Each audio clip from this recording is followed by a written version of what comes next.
Oops.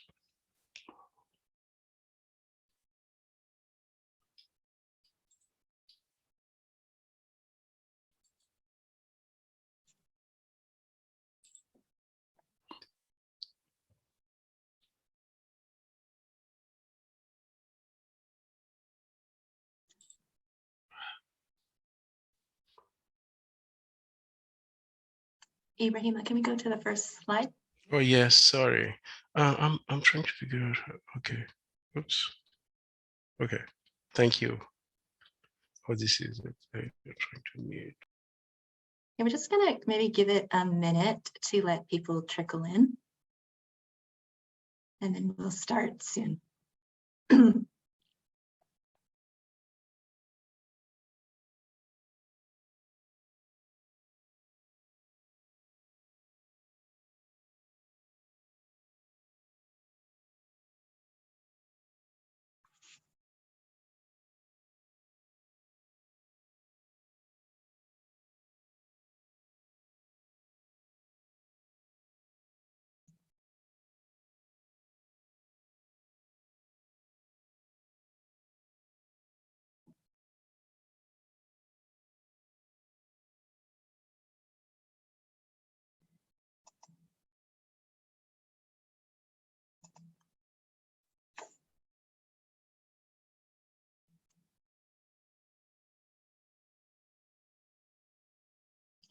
Okay, I think we'll start. Just want to say good afternoon and welcome and thank you for attending the Canadian Race Relations Foundation's information webinar on the National Anti-Racism Fund. Before we begin, I would like to acknowledge that I'm speaking to you from the traditional territories of the peoples of the Treaty 7 region in southern Alberta, which includes the Blackfoot Confederacy, comprising the Siksika, Piikani, and the Kainai First Nations, the Tsuut'ina First Nation, and the Stoney Nakoda, including the Chiniki, Bearspaw, and Wesley First Nations. The city of Calgary is also home to Métis Nation of Alberta, Region 3. I would also like to acknowledge that the office of CRRF is on the traditional territory of many nations, including the Mississaugas of the Credit, the Anishinaabe, the Chippewa, the Haudenosaunee, and the Wendat peoples, and is now home to many diverse First Nations, Inuit, and Métis. We also acknowledge that Toronto is covered by Treaty 13 with the Mississaugas of the Credit. I would now like to ask Mohammed Hashim, our Executive Director, to provide opening remarks. Good afternoon, everybody. My name is Mohammed Hashim. I'm the Executive Director of the Canadian Race Relations Foundation. This is an incredible opportunity for us to engage with community. We know that racism has many solutions. There's systemic solutions that governments need to take seriously and create laws and actions and policies to respond to. But many of the best solutions come from grassroots organizations. And this fund is the recognition of your creativity and your inspiration towards this movement to be able to build a better world. So thank you so much for participating in this webinar. We look forward to working with you. And I'll turn it over back to the team to give you more information. Thank you. Thank you, Mohammed. I would now like to turn your attention to the agenda for today.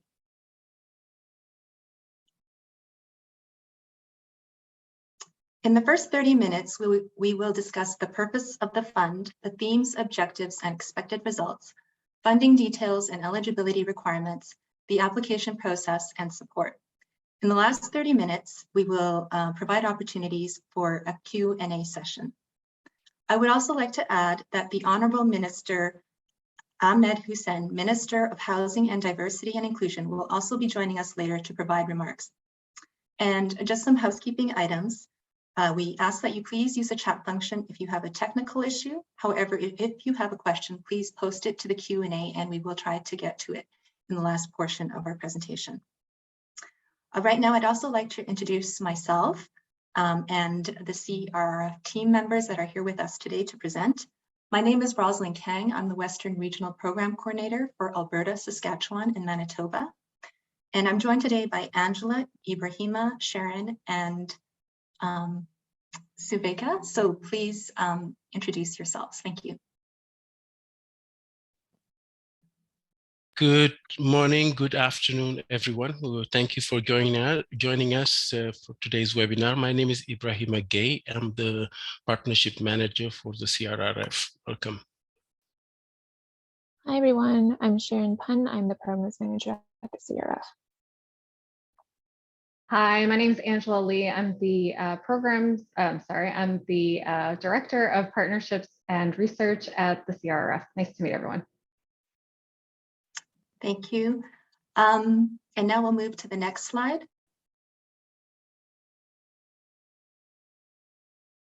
So the Canadian Race Relations Foundation was created by the Government of Canada as a Crown Corporation in 1996 as part of the Japanese-Canadian Redress Agreement to reaffirm the principles of justice and equality for all in Canada.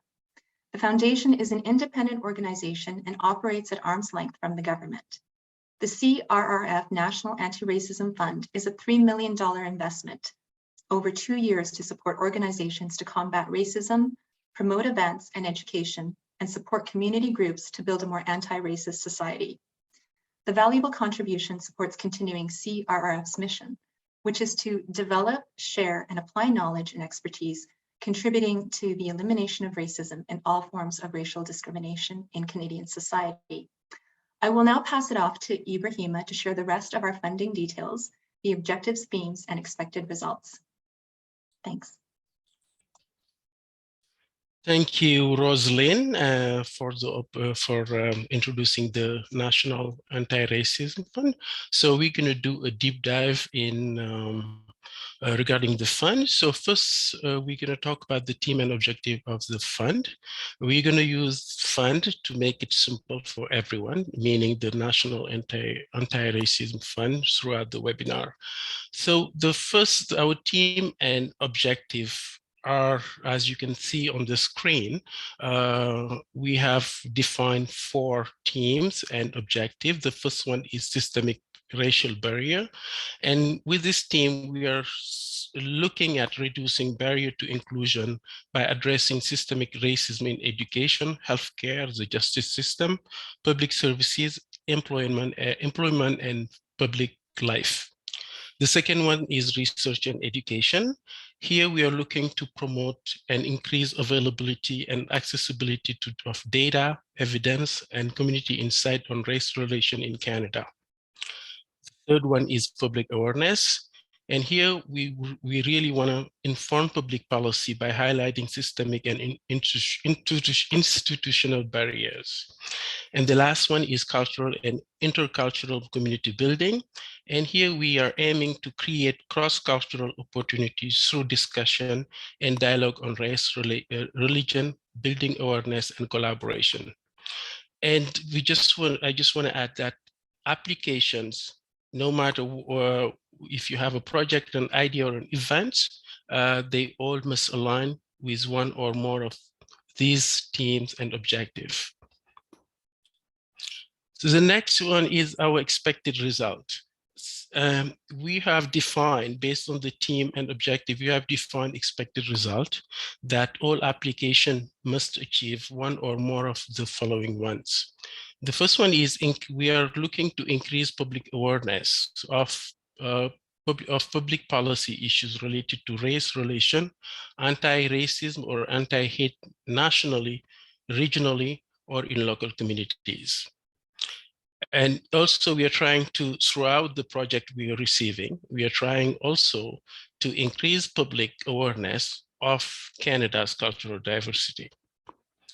And also throughout the applications, we are looking to increase awareness of factors such as race, culture, ethnicity, or religion that may be hindering full participation of the entire Canadian population in society and the economy. And the last one, we're trying to increase knowledge and capacity within communities to address racism and discrimination. Now, the funding details. So we are, with this program, we are trying to support all organizations across Canada that are working on anti-racism to be able to implement their project initiative or events successfully. So we have defined three streams of funding, three types of funding. The first one is the project-based application. The second one is event sponsored application. And the last one is use initiative sponsorship application. I'm going to go into details in the upcoming slide for each of these funding source streams. So just something to note is all funding project events or use initiative must be completed by December 31st, 2023, and any final report submitted by February 28, 2024. So this is why we, as you're going to see throughout the slide, we did not really, impose or ask people a duration of their project, because we're giving them a latitude to be able to implement your project events or use initiative starting once you get the first check, if you're successful, towards until December 31st to implement your project. Let's talk about the first stream, which is the project-based applications.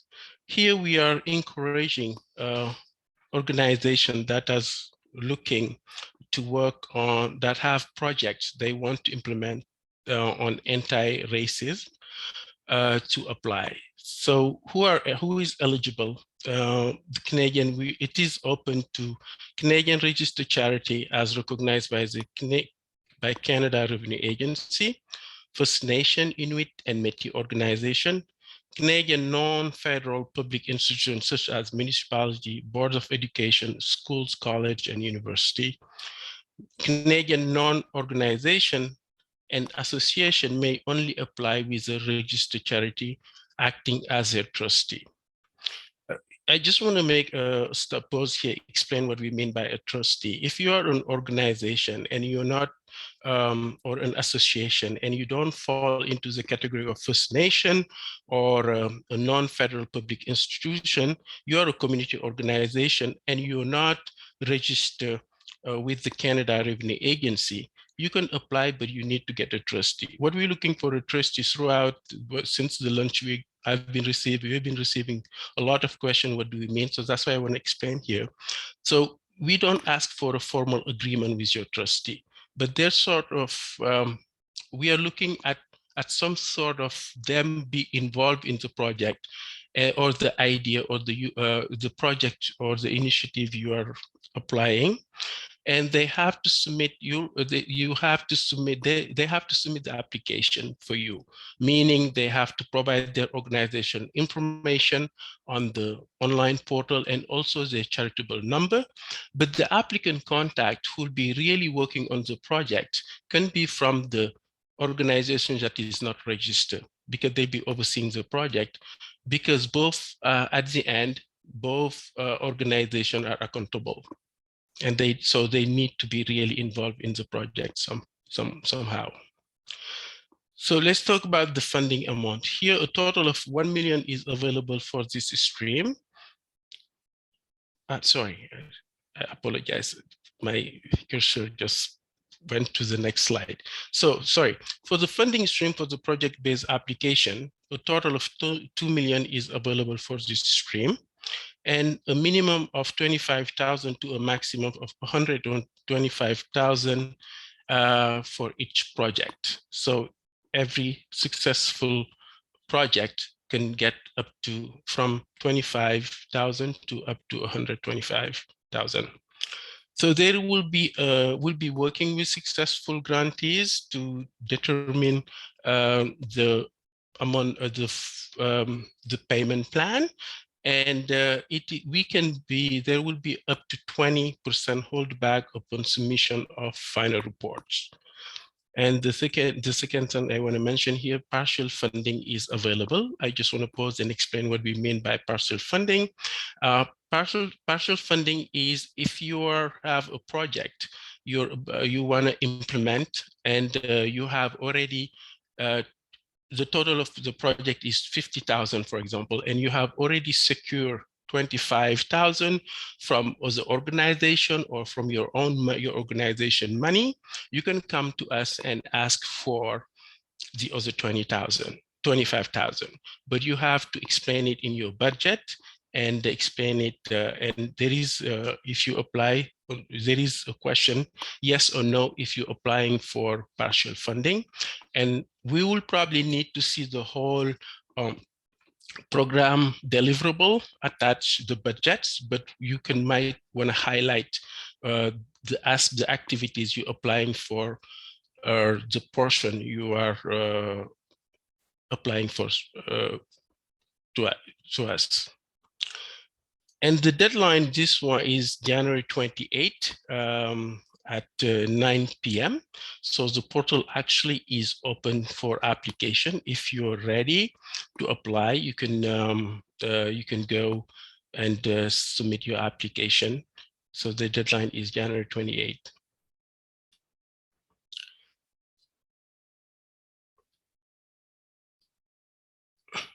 So the events sponsorship application, this also we are looking at organization across the countries who wants to host an event to apply through this source of funding.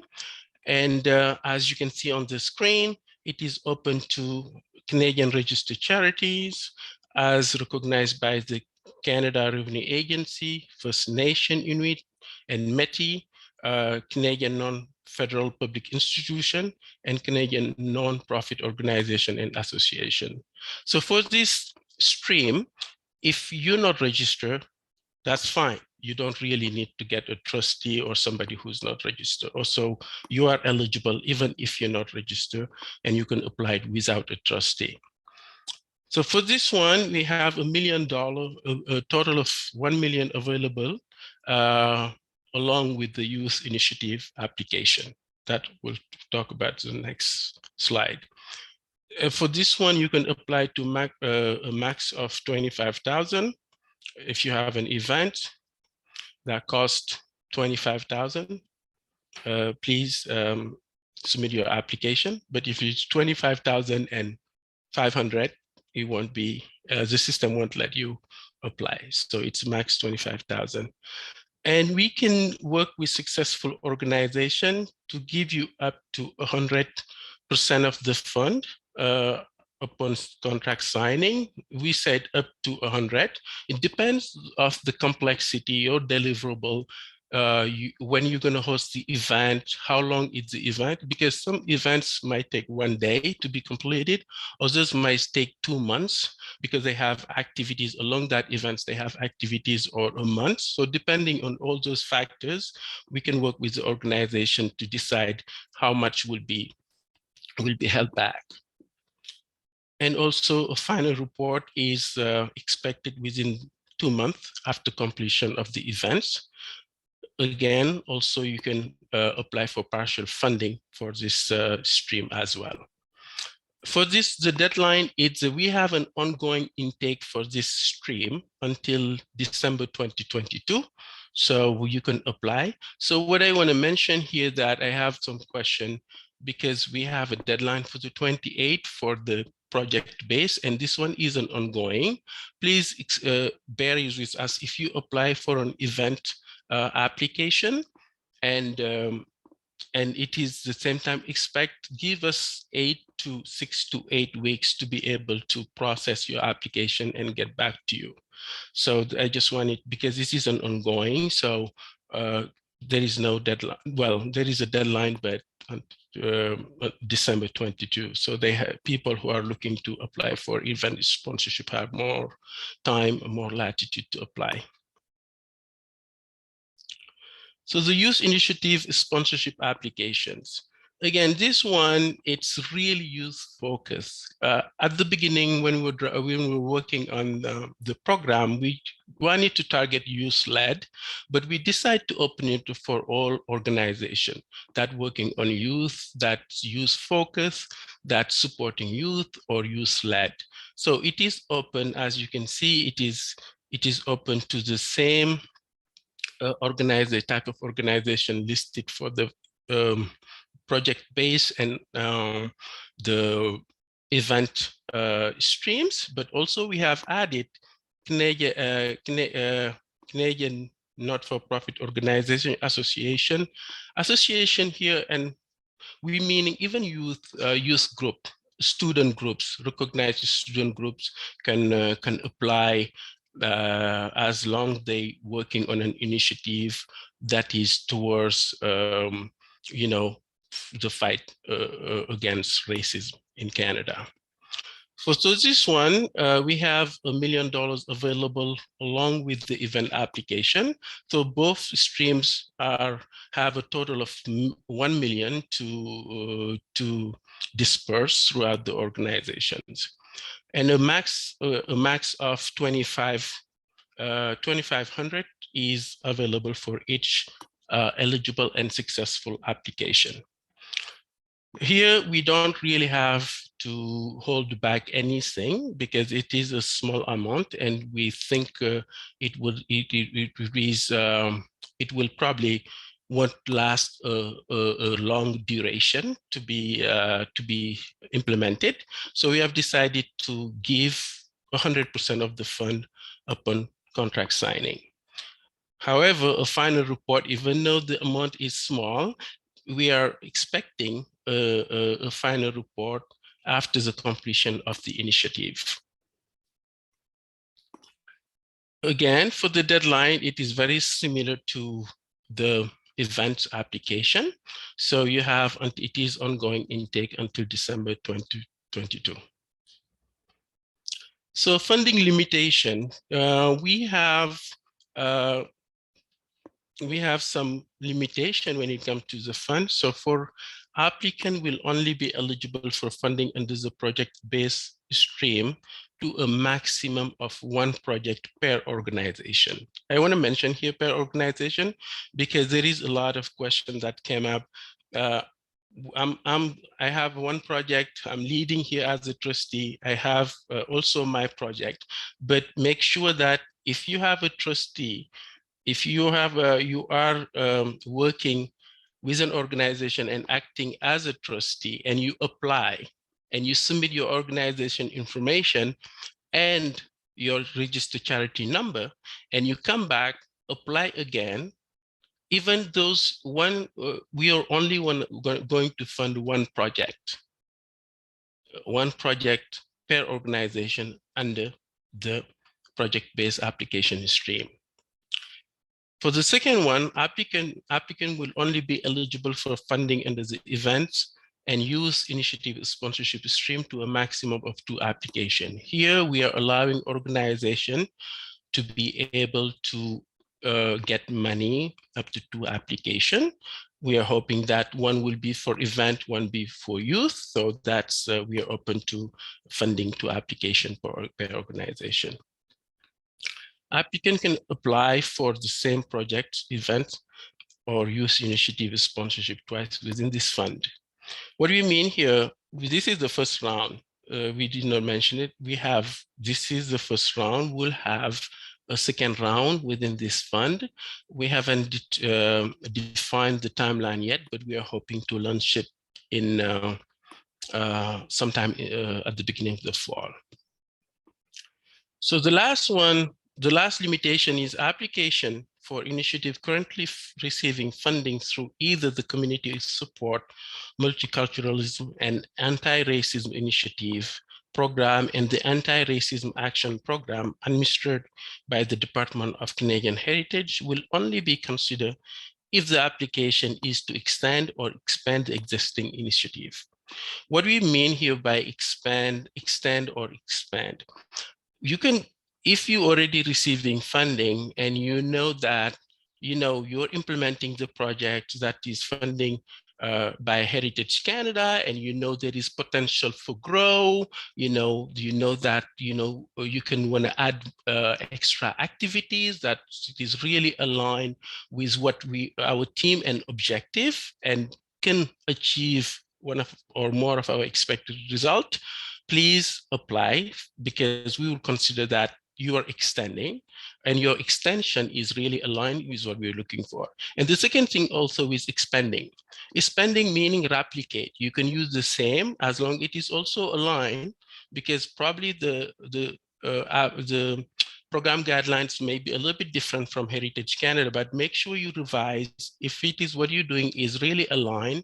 Even you already receive funding, but you want to replicate it to another region, or because it has been successful, for example, in Calgary, and you think that you want to do it in Edmonton, that's super great. So that's also is eligible. That's what we really mean by this. So also funding limitation, we are really trying to support the community Canadian organization everywhere, so that we have really limited who we will not support, which is for-profit organization, federal institution, individuals, organization whose purpose is solely related to political activity as defined by the Canadian revenue agencies. Eligible expense. So the following costs are eligible under the fund. However, they have to be directly associated with the project, the funded project events or initiative. Salary, for example.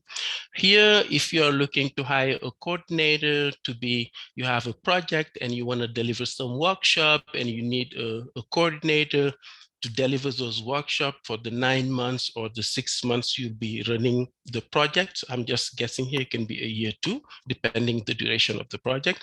That's fine, that's totally eligible. Operations, meaning everything you're doing to make sure the project is implementing, program cost. And also we are allowing 15% up to the total budget you're requesting for overhead and admin.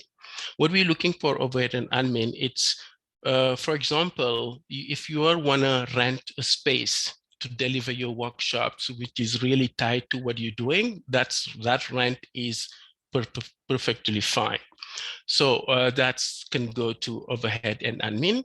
If you want to hire a bookkeeper, depending, and that is as long it is tied to the deliverable and the project objective, that's fine. So that overhead and administrative cost can go up to, you can apply for that up to 15% of the total budget.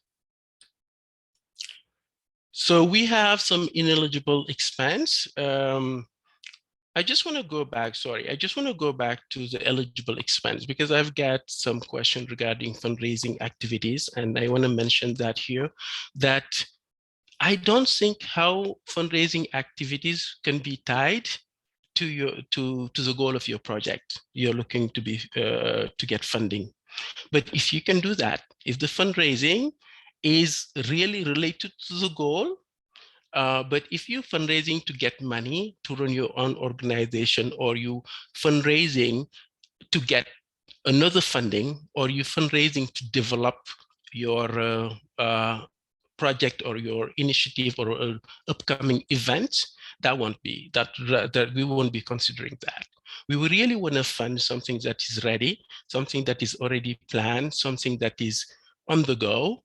That's what we're looking for, but we're not really trying to give money for you to put aside in order to for your upcoming projects. That's what I really wanted to clarify here.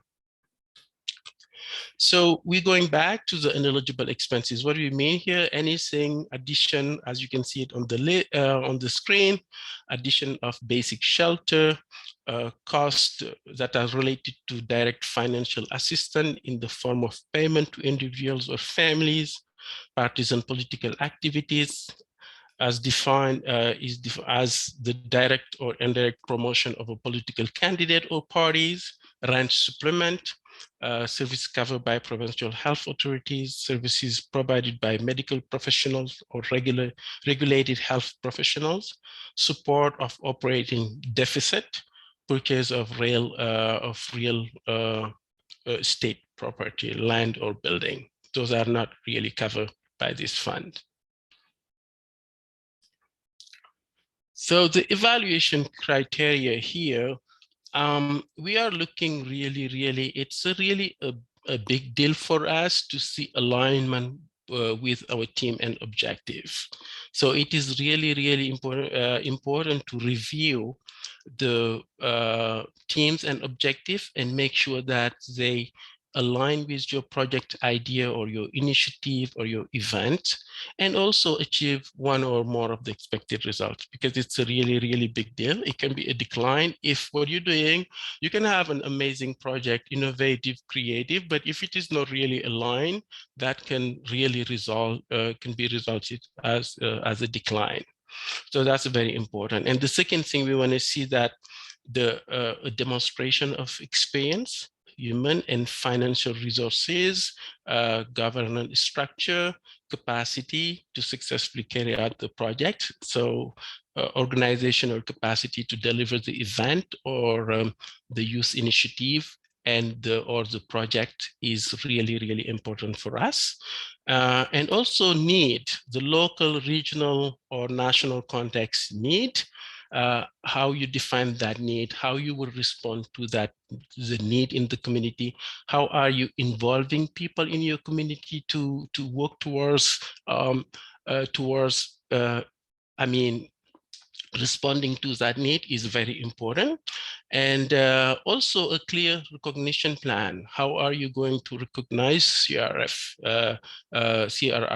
throughout this initiative, project, or event? And a proposed budget. A budget is very detailed, as long as it is detailed, reasonable, balanced, and it takes into consideration the efficient and effective use of the fund. And we didn't want to be we thought about it, creating a budget template for one, but this is the first round, and we didn't really burden the community organization across the country to be typed, to be very descriptive, follow a template, and sometimes it doesn't work with what they're looking. So that's, we really open up the budget for you, as long it makes sense, as long it is reasonable, as long it adds up. And also you can even create a column where you can do an explanation. What do you mean by here? For example, I received a good question today about they coming for partial funding, but they just want to submit the whole budget of, that's great, because we want to know where you're getting the money. We want to have a big scope of your project or your event or your youth initiative. Therefore, it is good to give us that, but highlight what you're asking for. When you're coming to us, really highlight what you're asking for. If you're coming for the whole total of your project, that's fine, but the budget, so we don't really want to be descriptive when it comes to a template or font for now.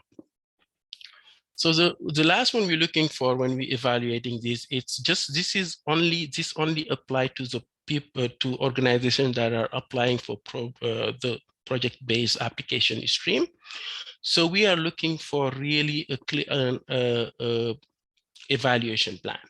An evaluation plan that clearly outline your evaluation process. How do you going to be how will you be analyze the metrics at the end of the project, and also that evaluation plan, we just going to ask it at the end. At the end, also need to be completed with the final report. And also that it should include the next steps. What are the next steps after this? What's the, so now you are successful, what are you thinking about doing? So the next step is also really important for us.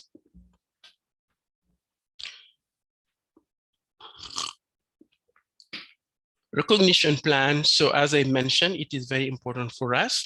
And this is just an example that what we're looking for when we ask for organization to have a clear recognition plan, and because we really want successful applicant to publicly acknowledge the financial support they receive from us through this fund, including a CRRF logo in all communication material and promotional activities, public acknowledgement, and all the successful applicant, of course, will be working closely with them to support them in this recognition process, and then while we work through the contract agreement and through the monitoring phase of all successful applicants.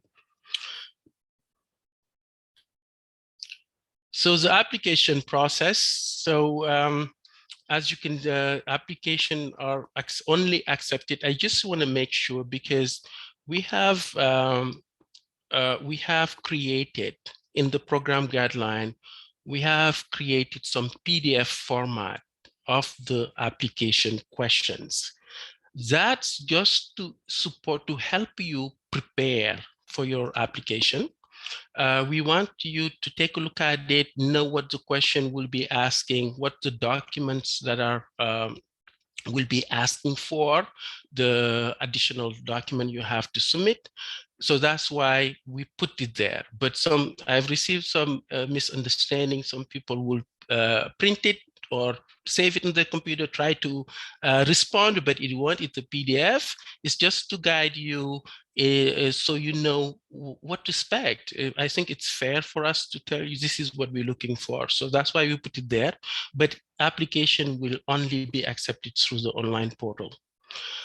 And the deadline. So for projects-based application, as I mentioned during the when I was talking about this different stream, the portal is open for project-based application, but it will be closed January 28 at 9 p.m. for project-based application. But for the portal will remain open until December 2022 for the events and use initiative stream for ongoing intake. And decision will be made by a team of review composed of CRRF board members and supported by CRRF staff. The first wave, this is the first wave, as I mentioned earlier. So this is the first round of this fund. So we are hoping to make decision and make grant announcement by March 2022. And all approved applicant will be notified of their approval by email. So I just wanna, I think I mentioned it at the beginning about us putting the questionnaire. So what I wanted to add here is just really we have made the questions very, very simple. And if you, I will probably encourage every organization that are looking to apply to go there and print it and take a look at it, because it has everything. We made it really simple, and it has only 3 sections, meaning the first thing is the organization information. The second one is your organization information, sorry, I have your proposal and your the information regarding your applicant. Sorry, the second thing is applicant information, and the last thing is your proposal. So those are the 3 sections. And there is also, of course, we ask for additional information. For example, for the project-based application, we are looking at financial statement. And this financial statement, we preferred audited, but if you don't have audited, that's fine, because some organizations don't really need to audit their financial because they're not making that much money. That's fine, but if you have them audited, that's perfect, the last year preferably. And the second thing also, we are looking for the budget, as I mentioned, an itemized budget attached to it. And we are looking for letter of support, but I don't want to make a clarification here when it comes to letter of support. It is not really a decision-making factor. It will contribute to assessing the capacity of your organization, how well it is known, what are the track record of this organization. That will really help us define when we evaluate the capacity of the organization, the resources, and the status throughout Canada, how well they are really involved in working on anti-racism or supporting their communities throughout the communities. And the second thing we want to ask, which is like find an annual report. If you have it, please attach it, the last one. So it's going to help us assess also your organization. For the events and youth, we are looking for sponsorship package, because these are really the youth initiative, and the events are more like a sponsorship. So if you have a sponsorship package, that would be good to, that's mandatory to include if you have it. If you don't have it, that's fine. Letter support are optional. So I just wanted to say those things. And again, I really encourage you to go to our website, take a look at it, read the program guideline before applying. So support, this is almost our last slide. We have amazing regional coordinator across the country. As you can see on the slide, we have Rosalind, who did the opening of this webinar, who introduced herself. She's in charge of Western Canada region. So if you have any question, you can reach out to her. And we have Barbara, who's the regional coordinator of Ontario. And we have Vanessa, who's responsible for Atlantic Canada. For Quebec, we have a regional director who recently joined. So if you, but also we're in a process of looking for a coordinator for Quebec region. So it's a come up soon, but if you have, we have bilingual staff here. So if you have any question and you, please use the email I'll be show, and you'll have the same support that as the same as the coordinator will do for you.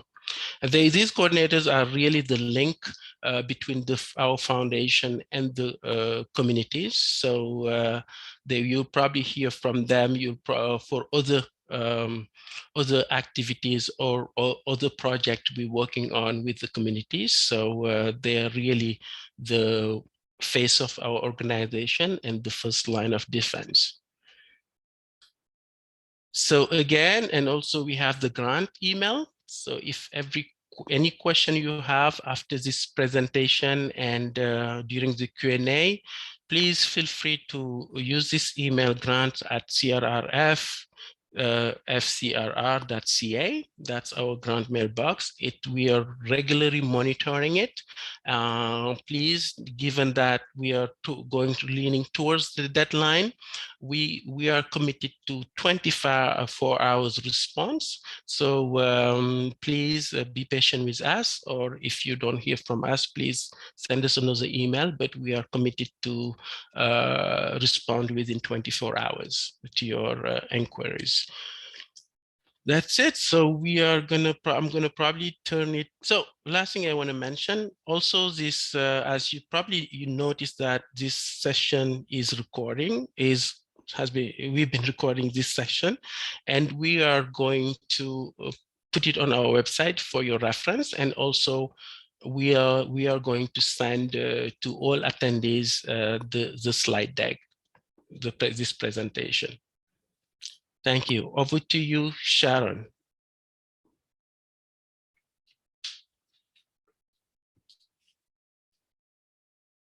Hello?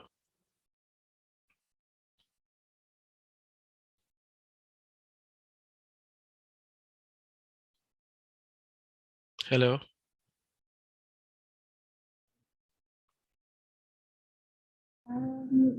Okay, well, we're turning, hi, it's Angela.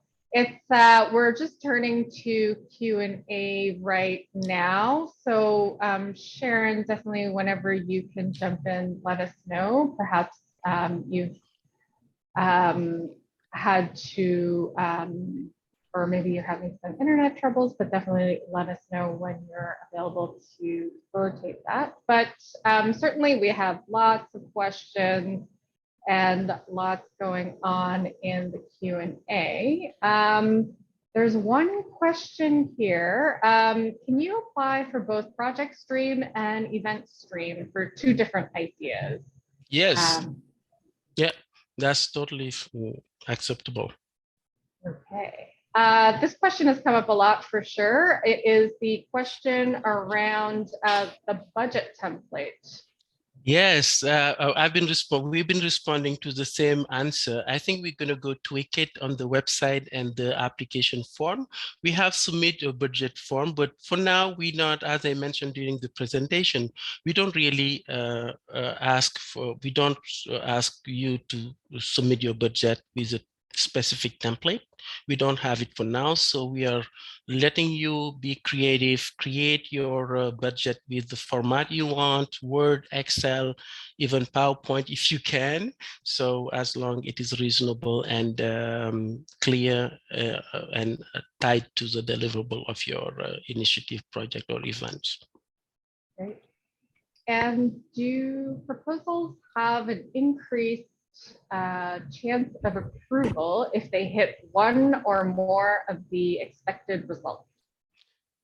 Well, that's a good hit because that's alignment, and we're looking the first thing we're looking for alignment with the team and objective, but it has to be also making sense, the rest of it. It's part of the evaluation criteria, as I just mentioned, but we're looking for community need, we're looking for recognition plan, we're looking for evaluation plan for the project base. So it's the total package. Mm-hmm. I guess one thing that I've seen throughout the questions is that there's definitely a lot of questions around where's the application form, or they want to understand where the PDF version of the application form. Definitely navigate to our website to find more information, and everything that we've talked about here today, the guidelines, and we'll also post recordings of these webinars. We had one last week in French. We'll post that online on our website, and you can find all of that at crrf-fcrr.ca, and it should be pretty much right there. So another question, my question is, are we expected to bring some funding dollars or in-kind contribution to the project, or can the CRRF fund the entire project? Yes, we can. We are open to funding the entire project as long it is within the limits of what is available for you to apply. Meaning, for the project, if you're looking for, it's 25,000 minimum to max of 125. We are open to funding everything. But if you have in kind, that's why I mentioned earlier that it's open to partial funding. If you have activities that you're going to be probably, expenses yourself or finding other secure funding, that's fine. But we are open to funding the whole total, the whole amount. Okay, great. We're going to pause the Q&A for a moment, and I'm just going to hand this back to Mohammed. Thank you, Angela. So we have a special guest here with us today, just to do a quick pop-in. Minister Ahmed Hussein is the Minister of Housing, Diversity, and Inclusion, and he is doing a casual pop-in for about 2 minutes, just to say hello. I know this is a program that he's very interested in, and he's looking forward to seeing, what comes out of it. So I want to just kick it over to him to say hello for a couple minutes, and we'll get back to question and answers right after that. Thank you, Minister. Thank you very much, Mohammed. It is a pleasure for me to be here. I wanted to just join you very briefly and say a few words, but I've been listening in as well and enjoying the discussion. I want to really highlight our federal government's commitment to supporting anti-racism work, whether it is through direct work by the Government of Canada, through awareness raising and education, or equally, if not more important, funding community organizations that have done so much in this space for so long with not as much support as they should have received. So I'm looking forward to seeing a lot of innovative projects coming out of the CRRF's National Anti-Racism Fund, I know this work is really important, and it is needed now more than ever before, as the forces of hate and intolerance and bigotry seem to be gaining strength around us, seem to be losing the ability to shy away from expressing horrible views in public. There seems to be a need to redouble these efforts, and we understand that, I understand personally, and I know Mohammed does as well, that the needs far outweigh the current capacity of this fund and many other funds. But rest assured that the Government of Canada, my ministry, myself and my team and our government, we intend to really support this work. I can't also emphasize enough the importance of CRRF. We are very privileged and lucky to have CRRF in Canada. The work that you are doing, the work that you intend to carry on into the future, is instrumental in making sure that people feel safe, that people feel included, and that we tackle unapologetically the systemic issues that exist in our country through the various systems that we interact with every single day, whether it is the healthcare system, the education system, the law enforcement system, the justice system, and many other systems. I want to emphasize that my responsibility as Minister of Housing, that's one responsibility, but I have a second responsibility as Minister of Diversity and Inclusion. And, Prime Minister Justin Trudeau has told me that that is a very central priority for our government. It is something that we take very seriously, and it is through working with CRRF and others that we'll be able to make headway in this space. But it also means putting the necessary resources in this space to make sure that people can do the work that they need to do in this space. Government has a role, but we need everyone involved to contribute. I want to just save my last few words for Mohammed Hashim. Mohammed, we're lucky to have you in this space. I can't think of a better person to lead CRRF at this particular time. Your previous experience in this space, your previous leadership capabilities, and your ability to get the job done and to take unapologetic positions to fight racism is exactly what is needed to lead CRRF at this time, and I can assure you of my collaboration and support for your work and for your leadership, and I'm here for anything that you need. We will obviously work together. We have a lot to learn from you and from CRRF, and as a government, we're dedicated to really making headway in this space, and I'm more than happy to continue to advocate to support CRRF's National Anti-Racism Fund and all your other work as we tackle racism and discrimination, and we contribute to a more equal and inclusive Canada. Thank you so much. Merci beaucoup, tout le monde. Well, that was very kind of you, Minister. I appreciate that. And yes, we'll definitely be working closely with the Government of Canada to make sure that what comes out of this is going to have meaningful impact across this country. So thank you very much for coming, Minister. I'm going to kick it back over to the team to answer some more questions. I think we might go a couple minutes over after past 5 o'clock, just to make sure that we have enough time for some of the questions that we have. And I'll send it over to Angela. Thank you very much, Minister, for coming. Great. Thank you. Thanks. Back to questions. One question that we're getting fairly repetitively, Ibrahima, is the question around how many applications organizations can make. And so maybe you could just overview that again around number of applications that people can do and across the different streams as well. Sure. Just gonna go back to the slide. So this is the funding limitation where we talk about the number of application. To simplify it for the project-based application, application can apply to as many projects, but if it we'll only fund one project per organization. So you can have 20 projects, but if it is the one organization that's submitting 20 projects, we're just going to select one that is for funding.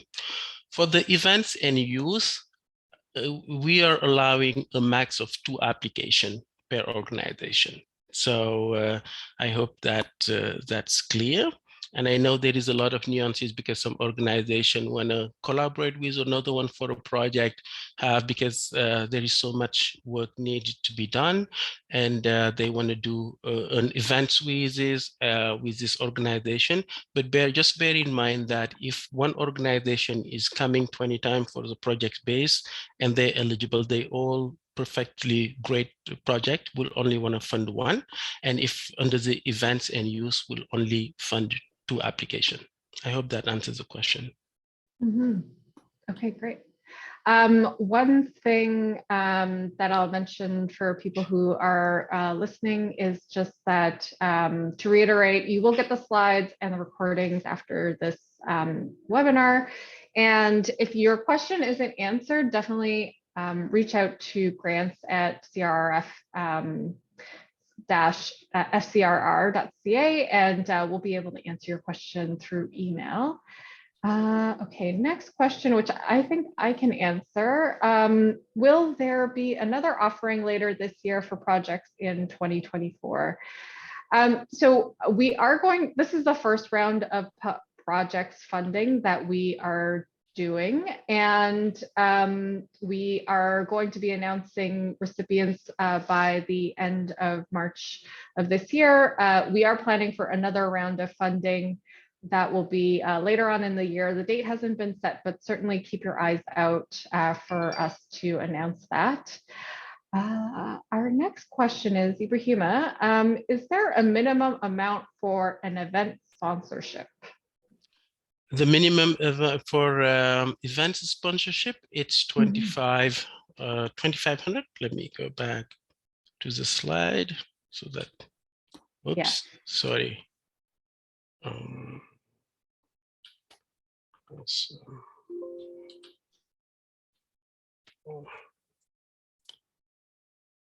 So for events, it's the minimum of 25,000. No, there is not a minimum. If the max, so we didn't, again, we don't want to be prescriptive. We want to be giving organization the whole latitude to be creative to implement their project or their idea or event. So we didn't really, if you have a 3,000 event that costs 3,000, that's fine. $1,000, we'll consider it because to us, it's alignment and impact in the community we are really looking for. Great, yeah. Another question that's come up multiple times as well is in the portal, is it possible to start the online application and save it and complete it over several visits? Yes, yes, you can. Once you start it, you can save your draft and come back and start where you left off. Great. And let's see. I mean, I will reiterate in terms of the portal, all of the questions are online and you can save as you go. But we do provide a PDF of the application form just for your own reference so that you can prepare your application in advance if you want to, or just understand what the questions are going to be before you enter into the portal. Ibrahima, is there a requirement to have other funders for the project? No, there is no requirement, but if you there is no requirement. We are open to funding the total amount, or you can come up with half, or that's why the project-based application you open to partial funding, but there is no requirement. But what I want to say though, if you're applying for a partial funding, we want to know that the other half is secured. Like if you if you come up, you ask for partial funding, but you haven't secured the other half of the money that to complete the project or the events. So it's going to be tricky for us really to fund you without not knowing where you're going to get the other half of the money. So it's always good to secure that half and come ask what's left with us. Okay, great. I'm looking at a lot of different messages coming through on a lot of different channels right now. I saw one pop up that said that the deadline for the application is different from what we have on our website in the portal.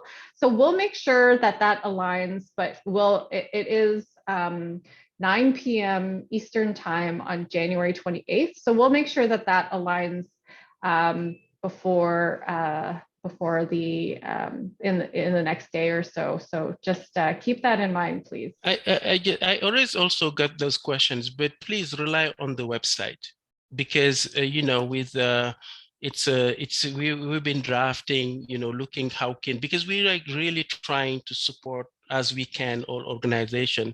So, but rely on our website. The deadline on the website, and I just mentioned, is the hard deadline for project-based January 28, and ongoing intake for youth and event until December 2022. Okay, and can universities apply for this grant? Yes, universities are eligible to apply for this grant.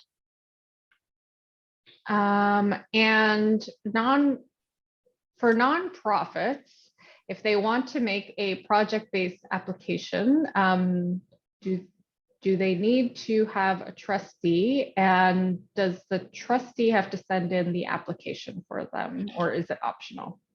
Yes, if you have a trustee, they need to be really involved, not involved, but they really need to know, because you'll need their charitable organization number to be able to apply. So basically what we prefer is the charity to apply, because in the application portal, you'll have the organization section and the applicant information.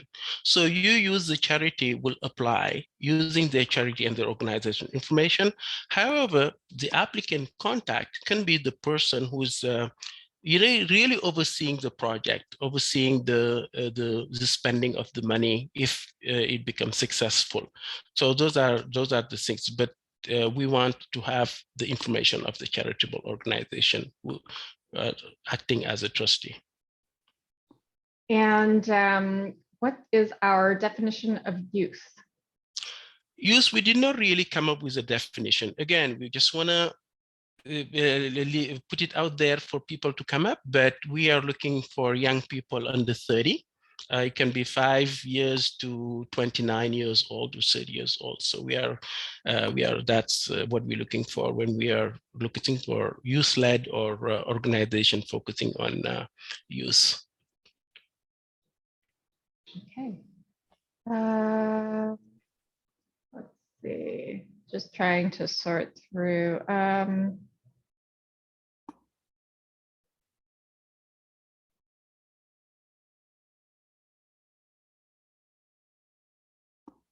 People are asking if they would receive funding for more than one application. Receive funding, again, as I just mentioned, when we talk about how many application you're allowed, or how many funding you're allowed for each.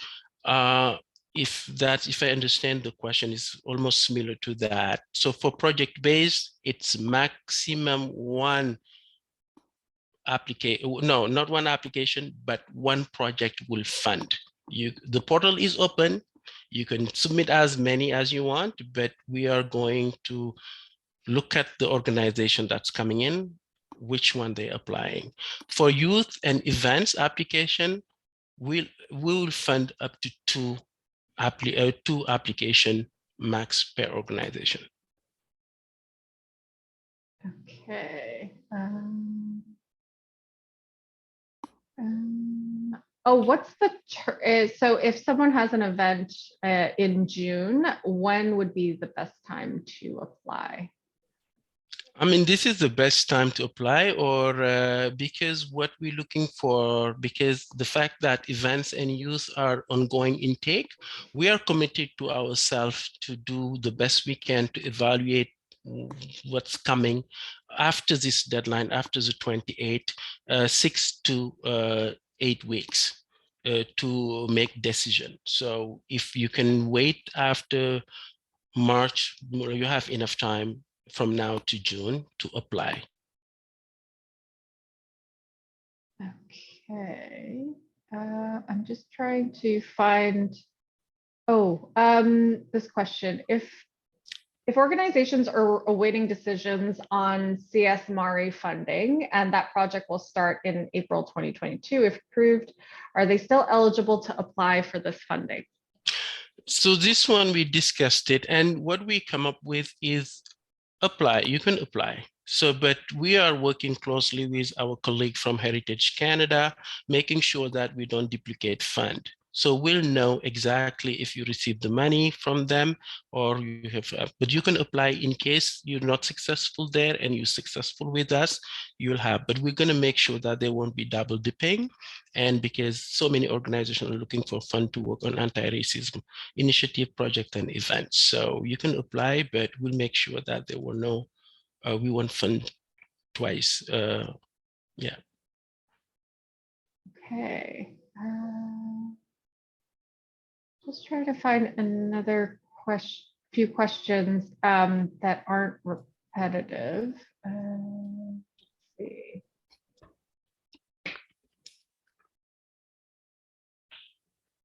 Will honorarium to participants or volunteers be allowed? No, that's not eligible. Technically, that's not eligible. But again, we didn't want to really be, it depends on your project, really.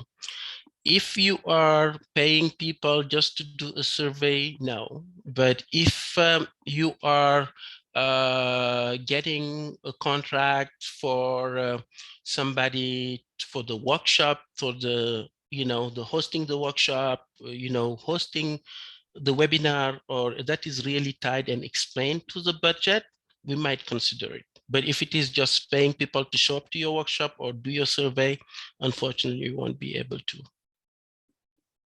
And can funds go towards covering costs to promote an event? No, it has to be really tied to, we're looking for like something that is really impactful to the communities. I mean, if promoting, it's good, but for us, it's not really concrete impact.